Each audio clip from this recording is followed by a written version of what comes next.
Hi, today I'm so excited to have Dr. Cheng Ruan with me. He is the founder of Texas Center for Lifestyle Medicine, and he is having a very exciting summit that I am proud to be a member of that's going to take place October 18th through the 24th, and it's called Practice Physician Automation Summit. And I know that's a mouthful, but basically you're going to learn everything about private practice and how to make things better.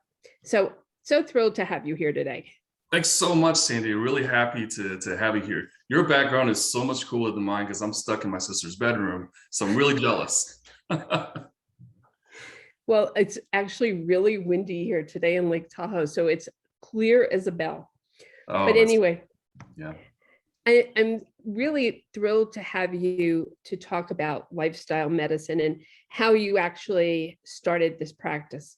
And I know that you opened this practice and have been incredibly successful at it. So I want to start with, how exactly did you come to start the practice? Was it you alone? How long did it take you to get up and running? Give us an idea. Well, I think that whenever there's sort of any business startup, there's got to be some sort of a business plan that's tied to it, which I don't think a lot of physicians actually do. And so what I wanted to start with are some core values. And these core values are essential to what I wanted to have in clinical practice. I wanted the culture of my practice and company to be top notch. I want everyone's to be working at the top of their game. That was a no-brainer. And I really wanted people to come into our office and actually spend time. So I actually made it a point to see what numbers can we get if we spent 1 hour new patient visits and then 30-minute follow-ups, which, by the way, we still do to this day. And people are thinking like, that's crazy, you can't make money out of it. Well, I highly beg to differ from that. And then the other thing that I really wanted to do, other than spending time with the patient, is that I wanted to have a company where we treat the employees just as well as we treat the patients as well, and then have a training process for that. And the reason I know all this is because when I started in internal medicine, I was in another practice, and I was lucky to make partner on year 2. And so I dug in and figured out all the little intricacies of practicing medicine, where the money was flowing, how the revenue cycle really worked. And I realized it is so complicated. But I also knew that those were the things that I really had to understand to even make a business plan in the first place. So, and when I first went into internal medicine at the practice, I mean, they're fabulous people. The whole team is fabulous over there.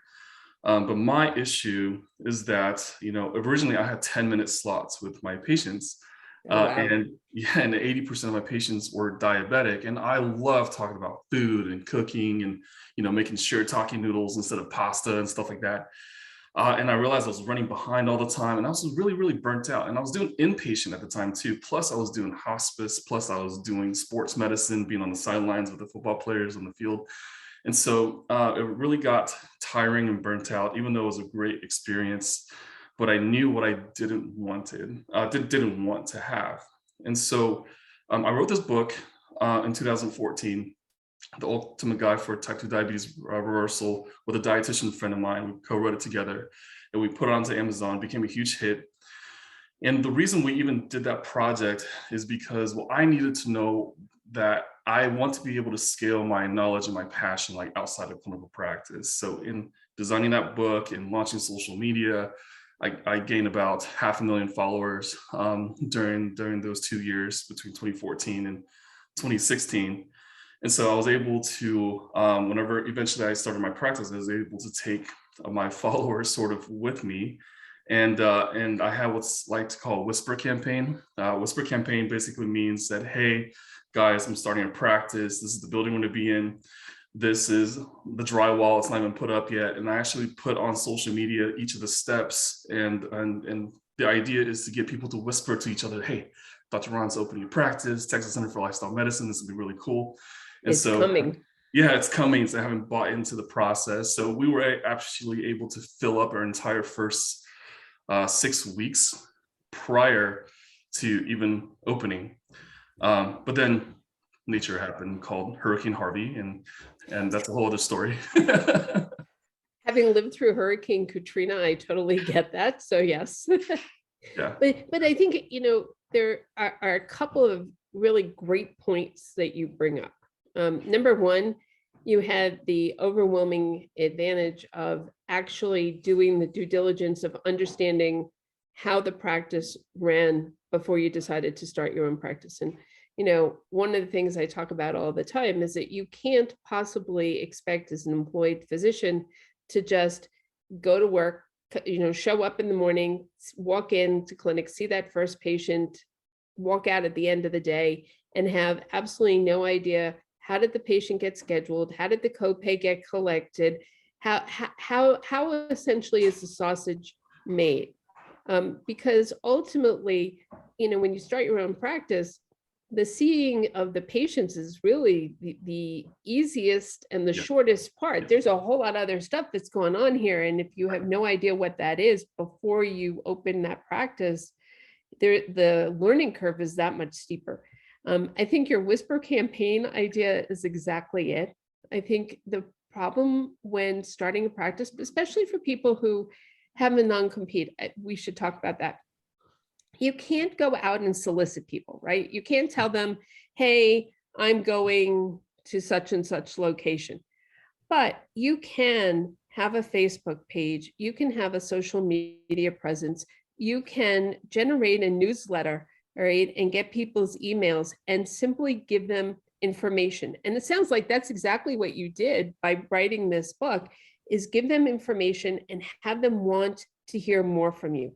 That way, when you ultimately do get around to opening that practice, you can simply then post the address and the phone number and launch your practice. And you already have that 6-week head start that you described. And that's exactly what happened. I would like to say it's all fairy tales, but in reality, I was still underprepared, even doing, all that research.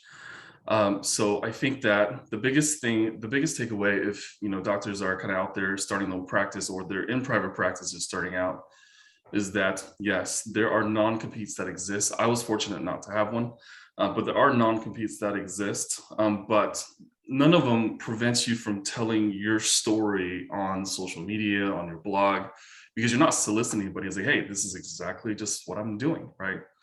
And so solicitation comes in when you're purposely trying to reach out to a list that was owned by the previous practice, whether it be email list, or even if you run like Google ad campaigns and geotag that particular area, you can still get into trouble for that. And so if you're spending any money for that, you really want to be careful. Talk to a lawyer first before you actually do that, because it can get you into a lot of trouble. And I'm in the state of Texas. So Texas has this thing called the advertising clause as part of the Texas Medical Board guidelines. And there are specific things that you cannot do. And so I'm not going to get into details with it, because you can just literally Google what are the advertising guidelines for your state board, but be sure not to violate those things. For example, in the state of Texas, I think we had one of my friends' practice started giving away Houston Texans tickets in exchange for likes, which is considered a lottery, and it's highly illegal in the state of Texas. And actually, things like that don't pass the smell test. But the thing is that you don't have to give away anything, right? Correct. You just have to give information, right? If you are simply posting or writing a blog about top 10 tips for weight loss, or how to manage your diabetes, or you post an article that or comment on the article that's on CNN today about how uncontrolled hypertension can be controlled with the DASH diet and exercise, right? I mean, there is so much medical information that each physician can simply communicate to their patients that you don't actually have to advertise. You're just educating them. That's correct. And sometimes, a lot of physicians ask me, like, where do you write this stuff? On social media, LinkedIn, wherever it is, wherever there's a place to write, you can actually write it. And then there are other companies that basically give you free advertisement, like healthgrades.com, vitals.com, findatopdoc.com. You can actually claim your profile if it's one's already created for you. And then you write a blog on that and you instantly appear on the first page of Google within 24 hours. How cool is that? Because a lot of people pay tens of thousands of dollars just to appear on the first page of Google, but you can actually adapt platforms that are already on the first page of Google, like health grades and stuff like that, and just make a blog and all of a sudden you're there, which is exactly what we did as well. Well, and I think one of the things that I get asked all the time is how long is it going to take me to get profitable? And I think that the mistake that people make is they think, okay, I'm going to open my doors and patients are just going to come. Well, the reality is neither the patients nor the referring physicians are going to be sending you patients. Nobody knows you're out there unless you do something to make yourself a presence. Absolutely. Right? Absolutely. So, huge impact. so let me ask you this. Do you take insurance? Yes, we take insurance. We're a traditional insured program. So I know there's different models out there. A lot of the lifestyle medicine practices are DPC models, or direct primary care models, where there's a subscription. We don't have that. We have a very traditional model. And a lot of them are actually cash only as well. And some of them are for employer benefits and stuff like that. But we're your typical traditional, we take Medicare, TRICARE, all the stuff like that, and just fee for service. And I'm going to ask you a point blank question. Sure. You can make a fair amount of money taking insurance, correct? Absolutely.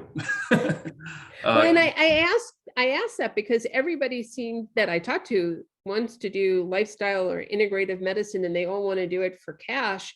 And they tell me, oh, you can't make money doing this with insurance. Now, I know full well that the answer is absolutely yes, you can, and you can make a lot of money doing it. But I wanted it, am I right?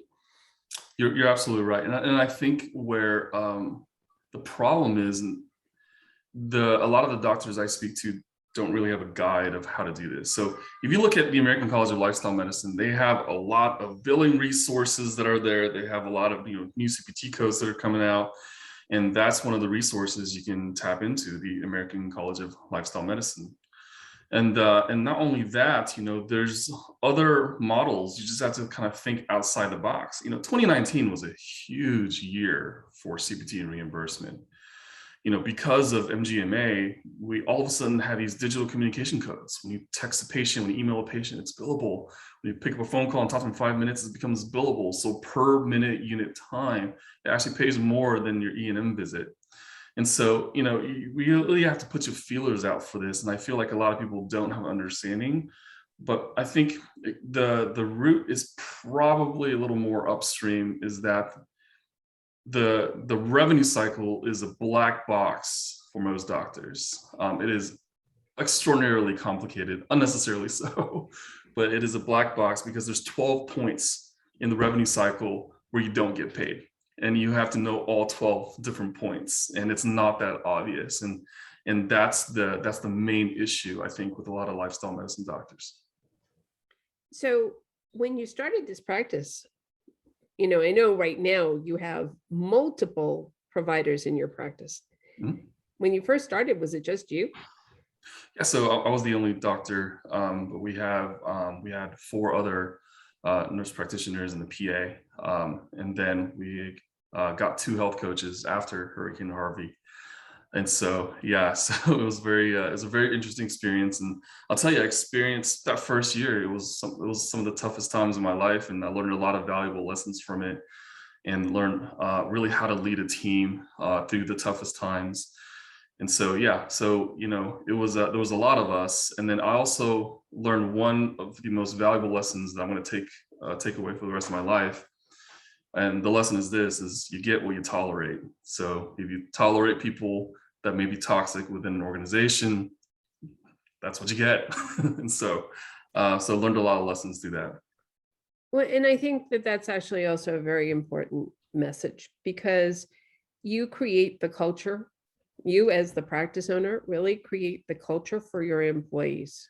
And number one, you absolutely, if you want people to stay with you, and I will tell you firsthand that it costs more to look for somebody, hire somebody, train somebody, and then let them go and then have to go repeat that cycle than it does to retain them, right? And That's so so true. how do you retain good staff? You treat them well. Okay. Mhm. I mean, when I retired, I had people who had been my employee for 20 plus years. Oh, wow. Right. That's But it's because you have to treat them with respect. You have to treat them, as true partners, because, you as a physician think, oh, I'm the doctor. Yes, except that the office manager, the MA, even the cleaning people, right?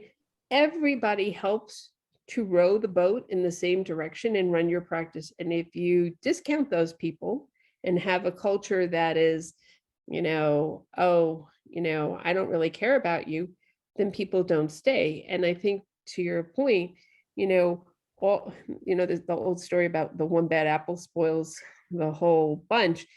If you have a toxic employee and you tolerate that, yeah. right? I'm sure that you probably have had this experience. It affects everybody in the practice, and it ultimately affects the patients. It does. That's 100% true. And I think that as physicians, I think here's the thing. We're trained in medical school and residency and in fellowship to be a certain way. We're trained sort of in a hierarchical system that's there, and we're trained to respect our commanders, if you will, kind of like the military, right? And respect our attending physicians. Yes, we're the fellows or we're the medical students and whatnot. So most residency and medical school cultures in the United States is relatively toxic, to be honest. And because of that very rigid hierarchical system that's there. I trained at New York Presbyterian in Queens, and I actually think we had a really good culture, but we were a bit of an outlier compared to other people because of my chief resident when I was an intern and stuff like that. But here's the thing, we're trained in a way where we're expected to do things and then just, get stuff done. So we expect other people to get stuff done, not realizing there's labor laws, right? There's overtime, there's vacation. And for a lot of doctors just battling through like, why do they need so much vacation or time off? We really have to understand they're not trained as physicians. They're not trained as clinicians. They're regular people. Really have to respect that, like they're our family. And so we can't expect them to go to war for us. But what we can do is let them lead them in a way of saying, hey, our value is that we want to provide value to the patients at the highest level possible. And how do you get me there? And having that open-ended conversation with your staff is just absolutely important. And then you have to be consistent with everyone. So consistent that you have a Well, policy that's made for it, We have a you sound like policy. me. That's a good thing. And so, yeah, and even like as mundane as it sounds, with policy, that there should be no sexual harassment in the office. Like it's actually written there, like no sexual harassment. Like I was like, isn't it obvious? No, you have to write it down. We have. Go ahead. It's not obvious at all, because I had a physician who thought it was appropriate to sleep with an MA. Oh wow. All right. And so, and then needless to say, that physician didn't stay and neither did the MA. But Yeah. the point is, totally agree with you. Just because something is obvious to you does not mean that it's obvious to everybody. And if you don't say it out loud, if you don't communicate it, it doesn't actually exist. Absolutely. So, if it's not documented, it wasn't done, right? That's why I learned in residency. Same Well, thing. it's exactly the same thing. And I'll take it one step further and say, your employees are not mind readers. People Right. don't know what you want unless you communicate it, and you have to communicate. And the other thing is that, a lot of them don't have the same level of education. Some of them may have a technical education, maybe at most they have a bachelor's, certainly, the average medical assistant or the average front office person. And so they don't necessarily have the same critical thinking skills, and you cannot assume that they do. And so people, a lot of docs I know get annoyed, they get pissed off because their staff didn't know to do something. Except that when you actually drill down, how would that person have, how is it reasonable to expect that that person would have known that? Right, if you don't tell them. So whenever my staff doesn't know something, it's my fault, it's not theirs. So that's the way I kind of see it. And if you adopt that sort of attitude and just focus on exactly what they're going through, a lot of times like, hey, you know what? I'm sorry, I never really taught you this, but let's talk about how to avoid this in the future. Are you okay with that? And asking for permission, are you okay with that? Makes them feel like they're part of the conversation. And they will work 10 times harder to never let that happen again. And then the next day I can come back and say, it's like, hey, I'm really glad we had a conversation yesterday, but let's think about some ways that we can make this even better than it was before, right? And then so I make it a habit of doing that, approaching the staff with that. And then now I have a much larger staff, and my administrative staff also use the same language. And I think it's not just a level of respect, but it's a level of encouragement that we have to give the staff. And we have to be under this state of constant and never-ending improvement in the processes, and for it to become more fluid. Because what's going to happen is that you're going to get a global pandemic, and they're going to switch from 95% in-person visit to 86% telemedicine within 2 weeks. And then if your staff is not with you, if you don't have that underlying operating system to allow them to carry you through, then it's not going to work out very well, which is something that I see really, really often during the global pandemic with some of the other practices. Well, and the other thing is that if you've been treating your staff with respect, if you treat them like their partners, then their willingness to pivot, when you say pivot, Yes, is a lot greater, right?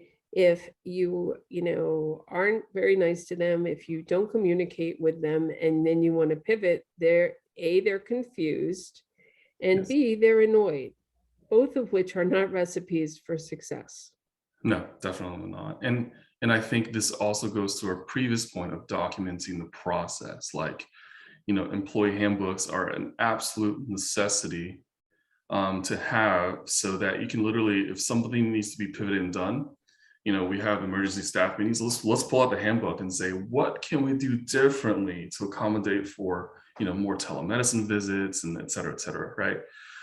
And so, and we treat the employee handbook like the operating system that the practice runs on, then there's a lot of certainty here on what should be done, right? And so once the staff has certainty, they have this level of security, and then pivoting becomes much more possible as well.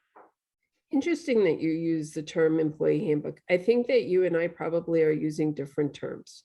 For me, the employee handbook is more like, how much PTO can you have? What benefits do we offer? No sexual harassment. This is how vacation is accrued, those things. In addition to that, then there is this, enormous tome, which is essentially policies and procedures, which is every last thing of how do we do, it's like a cookbook. Who turns the lights on in the morning? Who's Correct. responsible for turning the lights off at the end of the day? Who makes sure that the door is locked? I mean, so I don't really see that as the employee handbook. That's Okay, gotcha. for me, that's what I'm calling a policies and procedures manual, because there needs to be truly a written policy and or procedure for every last task, even down to how do you answer the phone? Gotcha. So you're right. We may be using different terms, and probably the reason is ours is completely visual and it's searchable. So we have policies and procedures with employee handbooks, and because it's almost like a Google where it's searchable, people can quickly figure out, hey, what am I going to do in this situation? So I'll give you an example. If we have a new hire, which we do a week ago, and she's doing great, they're like, oh my God, I forgot how to upload or how to download labs from Quest. So she types in Quest in our employee handbook, if you will, and then boom, there's a video of my office staff saying, hey, here's how to access Quest labs and stuff like that. Right. So our policies and procedures manual, same thing online. You can Awesome. search Yeah. it. Exactly that. But there will always be new employees, right? Yes. And which also comes to, my favorite topic, which is cross-training people. Because it may be that your usual MA who knows exactly what to do for you is out today because her kid is sick or whatever. And so you have somebody covering, somebody who you've cross-trained, hopefully, but they don't know your nuance. And that is where having a policy and procedure where they can, to your point, quickly Yeah. Google, search, okay, how do I do X, Y, and Z for Dr. White's? When she schedules Right. this, what form am I supposed to give so and so? It just simplifies life. So a couple of other things I want to touch on. I know that you have 2 health coaches. Yes. And I know that this is one of those topics that everybody is interested in trying to figure out because it is a great way to extend a physician practice. It's a great way to actually take much better care of your patients because it's somebody else who can basically offer another viewpoint, not necessarily a physician. And one of the things that people are always asking about is, hey, can I get paid for it? And I know that you are like, Mr. How do I get paid for health coaching? So Yes. So that's true. So let me kind of validate what you're saying for a second. So I consult for 9 different companies on how to get paid for health coaching services, from tech startups, Silicon Valley companies, AI companies that read office notes and stuff like that. And so, but I'm also have my own that we actually engineer artificial intelligence to look at notes and look at providerships and MPI numbers and stuff like that. So the other side is that I'm part of the National Coaching Alliance, which is basically myself, my Maimonides Hospital, Stanford, University of Minnesota, Mayo Clinic, and a bunch of other ones, where we actually agree on national guidelines in terms of what the health coaches can actually do. So that's headed by this fabulous lady named Margaret Moore, who's one of the heads of National Board of Health and Wellness Coaches, who actually got the AMA CPT committee to create health coach codes back in 2017. That was a huge victory. Except that was a category 3 code, which means you may not get paid on it, but it's a tracking code. And so right now there's a push to do category 1. However, the biggest victory was that April 1st, 2021, health coaches got their own taxonomy at CMS. And so we adopted that taxonomy. So it became, internal medicine, family medicine, and health coaching. And all of a sudden we were getting reimbursed for things that we didn't really expect to. And we actually reached out to insurance companies to make sure that this is actually a thing. So whenever you have health coaches, and these health coaches have an MPI number and they're non-physicians, so technically they're a non-physician qualified healthcare professional. So we call it NPQHCs. So NPQHCs have their own set of CPT codes similar to like nurse anesthetists, nurses, physical therapists, dietitians, and whatnot.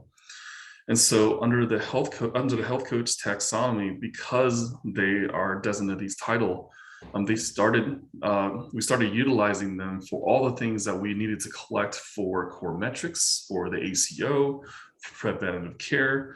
They started participating in doing, ever since the global pandemic started, you can bill the Medicare wellness code G0439 through telephone calls and virtual visits. So we got the health coaches involved in all of that. And now the health coach unit probably generates per person more than the actual physicians do in terms of profitability to the company. And not only that, the health coaches are trained to do group sessions. So similar to how a psychologist or a licensed social worker has group sessions, the health coaches are trained in behavioral modification techniques within groups as well. So we have in-person and virtual groups, like virtual Tai Chi and the whole 9 yards, and they have their own specific codes that are associated with it. And in 2022, there's brand new codes that are also associated with that as well. So this is forever changing, but I think it's important for people to understand that the health coaches have kind of arrived on the scene. And once they get certified, they qualify for an MPI number. Once they get their MPI number, it's a lot easier than it was prior to April 1st, 2021. And I think that, one of the things people don't understand, there are only so many hours in the day. There are only so many patients that you can see. So in order to really take the best care of patients and maintain your peace of mind and leverage yourself so that you can generate the most revenue, using these physician extenders, whether it's a mid-level, whether it's a health coach, is really the key to building that robust practice. So on that note, I want to tell you that, I think that the use of health coaches, to your point, is only going to expand. And I know that you have a mastermind that's coming up in the beginning of 2022. And so this is a teaser. I'm going to invite you back and you can give us some details on how to actually use that health coach in your practice and get paid for it. But I really want to thank you tremendously for joining me today. This was awesome. I want to make sure everybody signs up for your summit. Again, the dates were October 18th through the 24th, and that's the Practice Physicians Automation Summit. And you'll so we're gonna start one day earlier because I have so many people talking. So 17th now. I know we changed it up. Okay, I got that wrong. In any case, the details and the link to join are in the show notes below this. And you'll also find it on my website. So thank you so much for coming today. I'm truly honored to speak to a master. So thank you for having me on. And I'm always learning from you. And by the way, I've listened to every one of your podcasts. So it's truly well, thank you. Hopefully we'll both listen to this one and chuckle because I think you and I are so like-minded. Anyway, have a great day. Thanks. Thank you.